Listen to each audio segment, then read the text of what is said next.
Hello everyone, this question appears in class 7th NCERT chapter of lines and angles. This is 10th question of its exercise 5.1.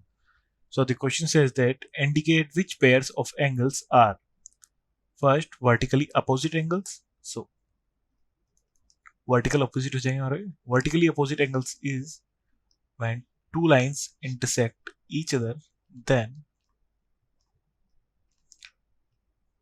at the intersection point the angles opposite to each other known as vertical opposite. So you know हो जाएगा 1 and 2 is vertical opposite to each other and 3 and 4 is also vertical opposite angles. So हमारे पास lines हो जाएंगे यहाँ पे, इसको हम name दे देते हैं AB and CD. सो इनके इंटरसेक्शन पॉइंट है हमारा ये, इसे हम नेम देते हैं O. So 1 and 4, angle 1 and angle 4 is vertical opposite. Then 5 and एक हो जाएगा 5 and this 5 and this complete.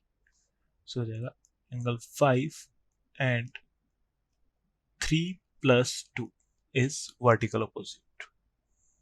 Then next linear pair. So linear pair के लिए हमारे पास कंडीशन होती है एक ही लाइन पर बने हों, कॉमन वर्टेक्स हो and non common arm is both the side of the common arm. So हम देखेंगे angle 1 and 5, 1 and 5. So 1 and 5 के लिए हमारे पास एक ही लाइन पे बने हुए हैं CD पर. यहाँ पर कॉमन आर्म है OA and the non common arm OC and OD is both the side of the common arm. OC right hand side है and OD left hand side है common arm OA के. So हो जाएगा 1 and 5, angle 1 and angle 5 is a linear pair. एक pair और हो जाएगा हमारे पास 4 and 5, angle 4 and 5.